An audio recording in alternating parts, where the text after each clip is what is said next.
जय श्री कृष्ण। तमारा बधानुं स्वागत है अमारी चेनल सिंपल गुजराती रसोई में।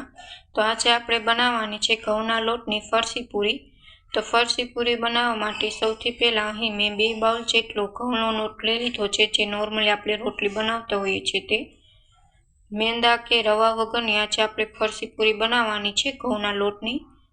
हवे तेमां आपणे 1 चमची जेटલું जीરું छे ते हाथथी मेश करीने आपणे लोटमां एड करी देशुं। जीरुं एड करवाथी फरसी पूरीमां फ्लेवर बहुत सरस आवे छे, टेस्ट बहुत सरस आवे छे। हवे आपणे तेमां स्वाद प्रमाणे मीठुं एड करी देशुं। हवे अर्ध कचरेला कारा मरी एड करशुं। कारा मरी एड करवाथी फरसी पूरी सरस टेस्टमां लागे छे। फरसी पूरी सरस सॉफ्ट बने तेना माटे अहीं मैं 2 चमची जेटલું मोण एड कर्युं छे तेलनुं। हवे हाथथी मददथी बधुं ज मिक्स करी लेशुं लोटमां।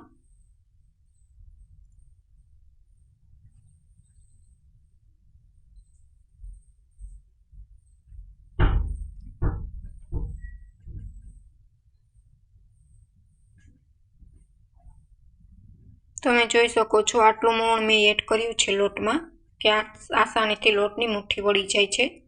હવે તેમાં થોડું થોડું પાણી એડ કરીને આપણે ફરસી પૂરી બનાવવા માટેનો લોટ બાંધી લેશું। લોટ નોર્મલી આપણે ઘઉંની રોટલીનો બાંધી તેવો જ બાંધવાનો છે। લોટ સેજ કઠણ રાખશું તો ફરસી પૂરી સરસ સોફ્ટ અને ક્રન્ચી બનીને તૈયાર થશે। એટલે લોટ છે તે સેજ કઠણ રાખવાનો, બહુ ભાખરી જેવું નહીં પણ સેજ કઠણ રાખવાનો આપણે લોટ, જેથી ફરસી પૂરી છે તે સરસ ક્રન્ચી બનીને તૈયાર થાય। અહીં લોટ છે તે મેં બાંધીને તૈયાર કરી લીધો છે। હવે આપણે 15 મિનિટ સુધી તેને રેસ્ટ આપી દઈશું। તો અહીં 15 મિનિટ થઈ ગઈ છે અને લોટ છે તે સરસ થઈ ગયો છે। હવે આપણે તેમાં તેલનું મોણ એડ કરીને સારી રીતના મસળી લેશું।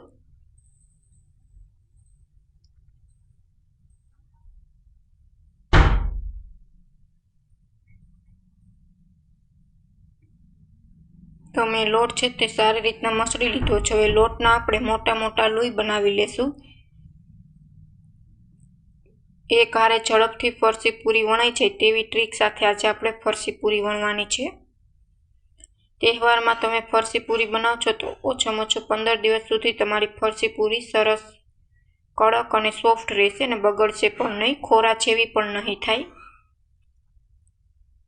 હવે એક પાટલું વેલણ લઈ લીધું છે અને મોટું લોહી લઈ લીધું છે। હવે તેને આપણે પાટલા જેવડી વણીને તૈયાર કરવાની છે। ફરસી પૂરી બહુ જાડી નહીં ને પાતળી નહીં તેવી વણીને તૈયાર કરવાની છે। તો અહીં મેં પાટલા જેવડી ફરસી પૂરી છે તે વણી લીધી છે। હવે બધી જ ફરસી પૂરી એક સરખી બને તેના માટે અહીં મેં એક ગ્લાસ લઈ લીધો છે, તમે બાઉલ પણ લઈ શકો। હવે તેને સરખી રીતના કાપી લઈશું। આવી રીતના કરવાથી બધી જ ફરસી પૂરી સરખી બને છે અને ઝડપથી બનીને તૈયાર થાય છે। તો મારે એક લોહીમાંથી 4 ફરસી પૂરી બનીને તૈયાર થઈ છે।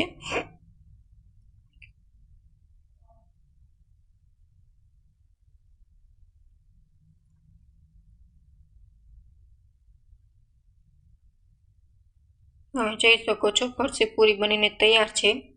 હવે તળતી વખતે પૂરી છે તે ફૂલાય નહીં તેના માટે આપણે ચાકાની મદદથી તેમાં કાપા પાડી દઈશું, જેથી ફરસી પૂરી તળતી વખતે સરસ રીતના અંદર અને બહારથી બંને સાઈડ સરસ રીતના તળાઈને તૈયાર થાય।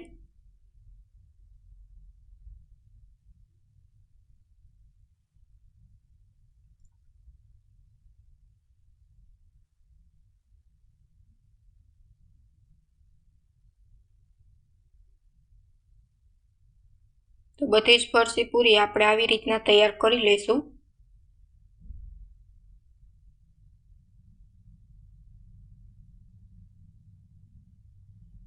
હવે આપણે તેલ આવી ગયું છે। હવે એકદમ મીડિયમ ટુ લો ફ્લેમ પર આપણે ફરસી પૂરીને આપણે તળી લઈશું।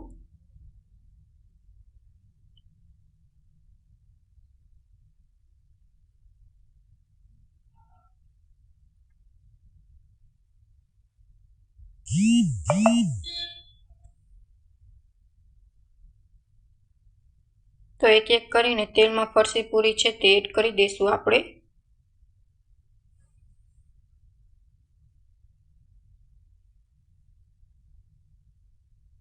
અને સરસ રીતના તળાઈ જાય ત્યાં સુધી આપણે તેલમાં તળી લેશું, બ્રાઉન થાય ત્યાં સુધી।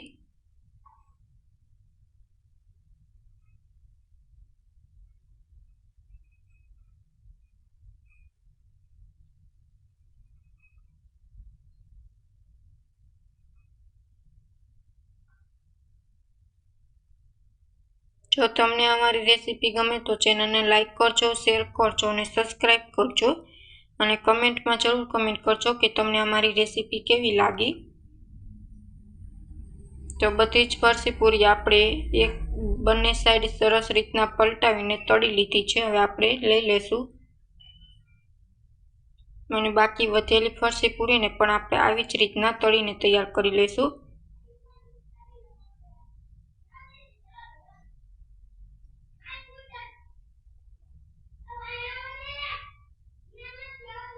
તો ફરસી પૂરી બનીને તૈયાર છે। તમે જોઈ શકો છો કેટલી ખસ્તા એવી આપણી ફરસી પૂરી છે તે બનીને તૈયાર થઈ છે।